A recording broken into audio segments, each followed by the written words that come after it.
Tuntutan 40% hasil Sabah terus diperjuangkan. Langsung bersama-sama Anicia Dollars di Kota Kinabalu. Silakan. Ya, Farhatul, kerajaan negeri akan meneruskan tuntutan 40% hasil persekutuan yang dikutip di Sabah termasuk bayaran bagi tahun 2022 hingga 2025 serta tahun semasa. Timbalan Ketua Menteri Datuk Seri Panglima Masidi Manjun berkata, kerajaan negeri telah mengemukakan surat kepada Kerajaan Persekutuan pada 10 April 2026 bagi menuntut bayaran segera terhadap komponen hasil yang tidak dipertikaikan, khususnya kutipan kastam dan lembaga hasil dalam negeri. Jadi pendirian kita ialah cukai yang tidak dipertikaikan jumlahnya hendaklah dibayar dahulu atau sekarang, sebelum kita berunding dengan cukai-cukai lain yang masih dalam proses perundingan. Datuk Masidi menjawab soalan Adun Sekong alias Sani dalam persidangan Dewan Undangan Negeri Sabah ke-17 di Kota Kinabalu. Majlis Tindakan Perubahan Iklim Sabah SCSC terus memperkukuh peranan Sabah dalam menangani isu perubahan iklim serta menyumbang kepada komitmen negara di peringkat antarabangsa. SCSC telah melaksana 2 kajian utama sejak ditubuhkan pada 2022. Pembantu Menteri kepada Ketua Menteri Datuk Caesar Mandela Malakun berkata ia melibatkan penilaian kerentanan terhadap risiko perubahan iklim serta laporan inventori gas hijau Sabah 2024 yang merupakan laporan subnasional pertama di Malaysia. Dapatan kajian mendapati Sabah mempunyai status sebagai net carbon sink sekaligus menyumbang secara signifikan kepada agenda perubahan iklim negara.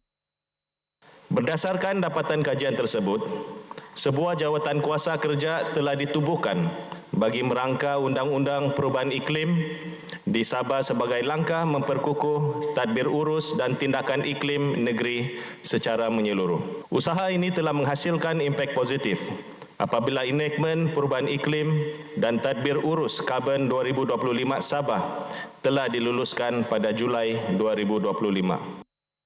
Datuk Caesar menjawab soalan Adun Sok, Datuk Seri Arthur Joseph Kurup. Usahawan tempatan terus diperkasa menerusi pelbagai inisiatif pembangunan keusahawanan. Antara fokus termasuk peningkatan kualiti produk, keupayaan pengeluaran serta peluasan akses pasaran bagi memastikan produk Sabah kekal berdaya saing. Pembantu Menteri Perindustrian, Keusahawanan dan Pengangkutan Datuk Johnny Bonje Kurung berkata kementeriannya telah melaksanakan program transformasi usahawan Sabah yang memberi penekanan kepada penambahbaikan pembungkusan produk agar mampu menembusi pasaraya tempatan dan luar negara. Dalam tempoh 5 tahun ini, seramai 250 usahawan telah berjaya mengikuti program ini. Berikut adalah kategori-kategori bantuan yang diterima oleh usahawan melalui program ini. Yang pertama, reka bentuk produk baharu, kandungan nutrisi, khotbah dan tarik luput. Datuk Johnny Bon menjawab soalan Adun Nabawan Datuk Abdul Ghani Muhammad Yassin. Masalah kebocoran paip air di kawasan likas Kota Kinabalu yang kerap mengganggu bekalan kini dalam tindakan penyelesaian kerajaan negeri.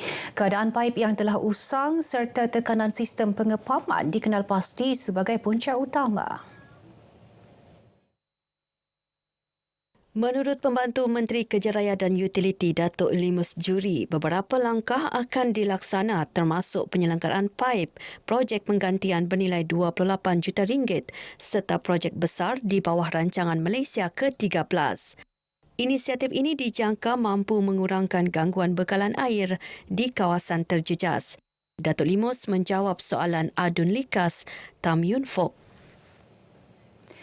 Lebih RM500,000 disalurkan bagi membantu mangsa kebakaran di Kampung Bahagia. Sandakan peruntukan itu merangkumi sumbangan tunai dan barangan keperluan bagi meringankan beban mangsa terjejas yang ditempatkan di Pusat Pemindahan Sementara PPS.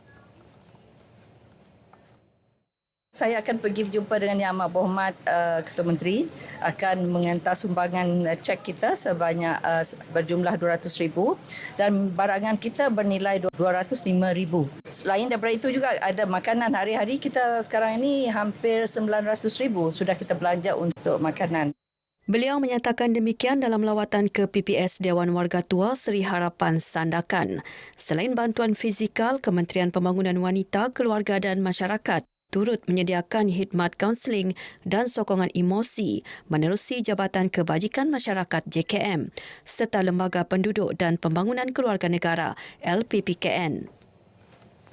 Kementerian Sumber Manusia Kesuma menyambut baik cadangan Kesatuan Sekerja untuk memperluas sambutan Hari Pekerja ke peringkat negeri. Pendekatan itu secara tidak langsung mengeratkan hubungan majikan dan pekerja dalam suasana kebersamaan. Kita di Kesuma memang mengalu-alukan dan menggalakkan mereka untuk sama-sama membuat sambutan di peringkat negeri ataupun di peringkat organisasi sendiri. Sebab Hari Pekerja ini adalah untuk sama-sama antara majikan dan juga pekerja meraihkan, dan khususnya majikan meraihkan pekerja dan menghargai dalam bentuk apa jua aktiviti yang boleh dikira sebagai menyokong pada sambutan Hari Pekerja. Beliau berkata demikian pada majlis penutupan program Bual Bicara dan Perkongsian menelusuri 1 Mei 2026 Pekerja Madani Kesuma Bangsa mewakili Timbalan Menteri Sumber Manusia Datuk Khairul Firdaus akbarkan. Menurut Datuk Khairul Firdaus, program ini menjadi pembangkit sambutan Hari Pekerja Peringkat Kebangsaan 2026 sekaligus mencerminkan komitmen berterusan Kesuma mendekati warga pekerja di seluruh negara. Acara turut menyaksikan gimik penutupan bagi lokasi terakhir di Sabah bagi melengkapkan siri jelajah selepas Perak, Selangor, Terengganu, Johor dan Sarawak. Kesejahteraan penduduk Pulau Berhala dan Kampung Tanjung Aru Sandakan terus diberi perhatian. Pelbagai sumbangan disalurkan menerusi program ziarah kasih madani dan ramah mesra komuniti. Sumbangan ini inisiatif Pusat Pungutan Zakat dan Yayasan Taqwa Majlis Agama Islam Wilayah Persekutuan. Masjid Nur Islam Kampung Pulau Berhala dan Masjid Nurul Iman Kampung Tanjung Aru masing-masing menerima sumbangan RM10,000.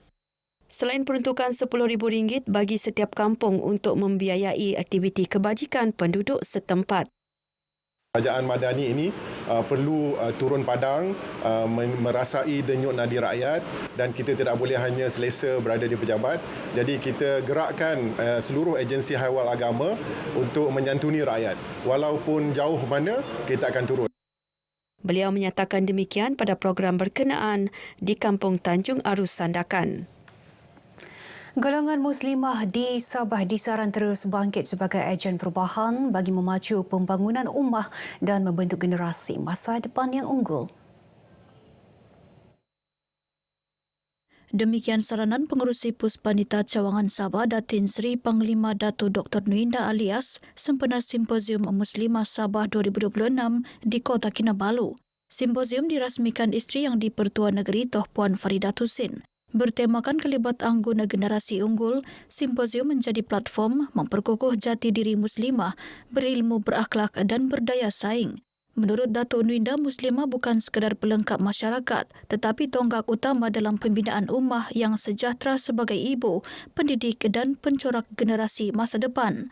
Di samping mendapat ilmu baru, kita juga mendapat pengalaman dan satu muhasabah diri, muhasabah kebersamaan dengan rakan-rakan dari NGO lain. Kita ingat NGO kita ni sendiri sahaja yang bersama, jadi saya pun dari segi Puspanita, saya membuka ruang untuk bekerjasama dengan organisasi lain. Simposium julung kali diadakan ini menghimpunkan 21 NGO dan agensi kerajaan negeri. Ia sebagai langkah awal ke arah memperkukuh kolaborasi strategik dalam pembangunan wanita di Sabah. Baik, sekian paparan dari Sabah untuk petang ini. Untuk lebih banyak perkembangan dalam berita wilayah, kembali bersama Farhatul. Salam Lesi Madani. Farhatul. Baik, terima kasih Nisya.